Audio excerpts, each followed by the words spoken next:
जमात पंजुम मजमून उर्दू सबक नंबर 26 तालाब का भूत। अल्फाज के मानी। क्रिएटेड बाय मोहम्मद नजमुल हुदा। राजदाराना अंदाज, राजदारी से। आ दबोचना, अचानक मजबूती से पकड़ लेना। आमिल, झाड़ फूक के जरिए अमल करने वाला। बाल बीका ना करना, कुछ बिगाड़ ना पाना। जहालत, ना जानना।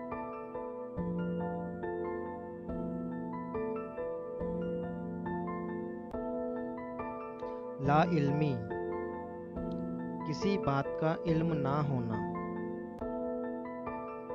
पेच और ताप खाना, बहुत गुस्सा होना।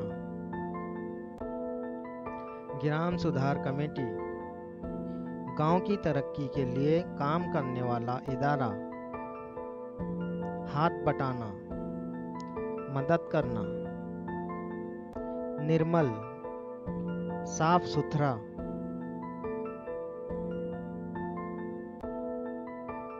ज़र्ब लगाना, मारना। आंखें फटी की फटी रहना, हैरान होना। जुटे रहना, मसरूफ रहना। वहम, शक व शुबह।